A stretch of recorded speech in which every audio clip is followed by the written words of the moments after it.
తోటి దీన్ని అనుకునిందే అనుకున్నట్టు తీయాలని మా డైరెక్టర్ గారు పడిన తపన నాకు తెలుసు. మా గంటా శ్రీనివాస్ గారు ఒక టవల్ ఒకటి పైన వేసుకొని మమ్మల్ని తిప్పిన తిప్పులు మాకు తెలుసు. ఆయన కోసం ఎక్స్ట్రా బల్టీలు కొట్టాల్సి వచ్చింది పైన గాలిలో. నేను లాస్ట్ ఇయర్ అంతా నేల మీద కన్నా గాలి మీదే ఉన్నట్టుంది నాకు యక్షినితోటి. ఇప్పుడు మళ్ళీ ఆది పర్వంతో యక్షినికి కూడా నాకు వచ్చిన ఫీడ్బ్యాక్ అండ్ నాకు వచ్చిన ప్రేమ, థ్యాంక్ యూ. ఎక్కువ చేయకపోయినా చేసిన సినిమాలన్నిటికీ ఇంత ప్రేమ రప్పిస్తుంది అంటే ఇదంతా మీ ఆదరణ. అండ్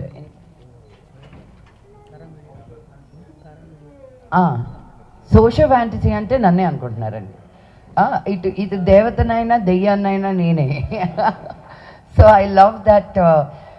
ఇలాంటి out of the world experiences అన్నిటికీ నన్ను కన్సిడర్ చేస్తున్నందుకు I don't take these stories lightly, because మనం పుట్టింది, మనం ఉన్నది, it's a very powerful land, and to be able to tell these stories అన్నమాట. ఇంకా ఎన్నెన్నో స్టోరీస్ ఉన్నాయి. ఇలాంటి స్టోరీస్ అన్నీ మనం బయట చెప్పగలగాలి, చెప్పాలని మనస్ఫూర్తిగా కోరుకుంటున్నాను. Thank you very much. జై హింద్. డైరెక్టర్ అయినా ఫస్ట్ కథ చెప్తారండి. అదే కానీ మిమ్మల్ని చాలా రోజులైంది, టైర్డ్ అయి ఉన్నాను. ఇప్పుడు మీరు అడిగే క్వశ్చన్లు అన్నిటికీ సటైర్లే వస్తాయి, మరి రెడీ అయిపోండి. ఓకే, అది కూడా మంచిదే, అది కూడా మైలేజే.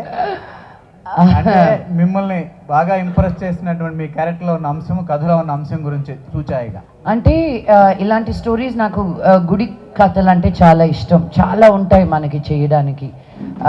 అండ్ ఎస్పెషలీ నాకు 7 డిఫరెంట్ గెటప్స్, ఒక 25 years రేంజ్ ఉంటుందన్నమాట నాకు. సో ఇవన్నీ ఒక యాక్టర్గా చాలా ఛాలెంజింగ్గా అనిపిస్తుంది, చాలా ఎక్సైటింగ్గా అనిపిస్తుంది. సో మనం ఈ సినిమా ఒప్పుకుంటే ఇంకా ఎన్ని రకాలుగా ఎక్స్ప్లోర్ చేయొచ్చు అనిపిస్తుంది. So these were few of the things that made me say yes to it. Okay, direct గారు ఈ సినిమా విషయంలో మీరు గతంలో ఒకసారి చెప్పినప్పుడు దీనికి సీక్వెల్ కూడా ఉండబోతుంది, సెకండ్ పార్ట్ అని చెప్తున్నారు. అవునండి. అంటే ఇప్పుడు అందరూ చేస్తున్నారు కదా 2 పార్ట్స్గా సినిమాలు అనేటువంటి ఏదైనా ఒక మోజుతో ఇంకోటి చేద్దాం అనుకుంటున్నారా, లేదా ఇందులో అంత మెటీరియల్ ఉందా? లేదు, యాక్చువల్గా కథ మెటీరియల్ అలా ఉందండి. యాక్చువల్గా ఓకే, మనం ఫస్ట్ పార్ట్లో ఒక ఎడ్జ్ దాకా వెళ్ళాం అంతే. దాని తర్వాత కథ అంటే ఈ ఫస్ట్ పార్ట్లో కూడా సెకండ్ పార్ట్ తోటి ఓపెన్ అవుతుంది సినిమా. సెకండ్ పార్ట్లో ఒక 5 నిమిషాలు 7 నిమిషాలు చెప్తాం, అప్పటికి అర్థం అవుతుంది. అంటే ఇందులో మీరు వెనక్కి వెళ్తుంది, అంటే 25 years వెనక్కి వెళ్ళిపోతుంది కదా. ఓకే, అంటే 2094లో మొదలవుద్ది ఓపెనింగ్, ఒక 7 minutes. దాని తర్వాత 74కి వెళ్ళిపోతుంది. ఓకే, ఒక 25 సంవత్సరాల జర్నీని చెప్పడానికి ఒక పార్ట్ సరిపోతుంది. సో అందుకోసం తప్ప అందరూ చేస్తున్నారు కదా సెకండ్ పార్ట్ ఫస్ట్ పార్ట్ అని చెప్పేసి మోజుతో కాదు. ఈ కథ అలాంటిది, ఆ కథాంశం ఎత్తుకున్న కథాంశం అలాంటిది కాబట్టి 2 గంటల్లో మనం చెప్పలేం కాబట్టి సో 2 పార్ట్లుగా చేయబోతున్నాం.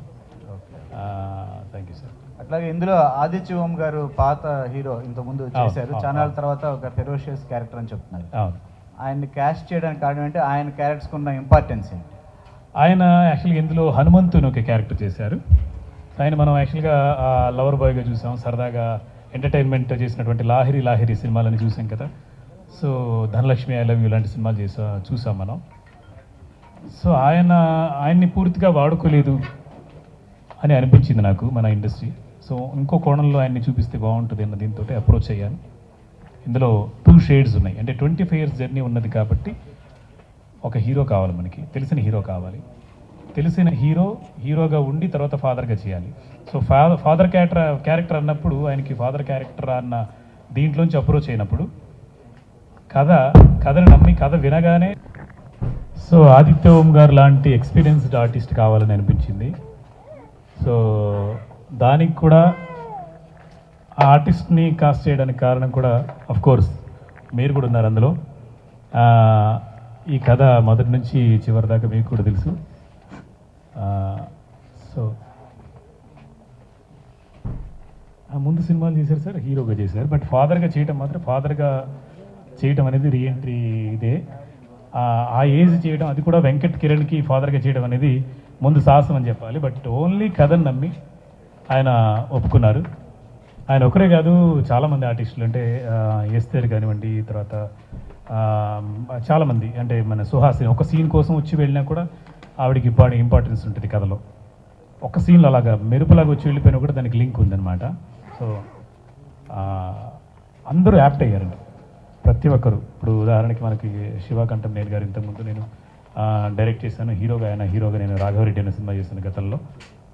బట్ ఆయన్ని నేను వేరే క్యారెక్టర్ కోసం అడిగితే ఆయన కథ మొత్తం తెలుసు, స్క్రిప్ట్ ఇంటికి తీసుకెళ్ళి చదువుకొని 2 రోజులు చదివి తర్వాత చెప్పారు చాలా బాగుంది, కాకపోతే నేను ఈ క్యారెక్టర్ చేస్తాను, చిన్న క్యారెక్టర్ అయినా కూడా నేను చేస్తానన్నారు. బట్ అది చిన్న క్యారెక్టర్ కాదు, చాలా పెద్ద క్యారెక్టర్ అయింది. మంచు లక్ష్మి గారితో కాంబినేషన్ అండ్ అలాగే గాల్లో ఫైట్ ఏదైతే అతీంద్రియ శక్తులతో ఉన్నటువంటిది కాబట్టి దానికి ఒక ఫైట్కే మనకు బడ్జెట్ చాలా ఎక్కువైంది. అఫ్ కోర్స్ చాలా బాగా వచ్చింది కూడా. చెప్పండి. 20 years back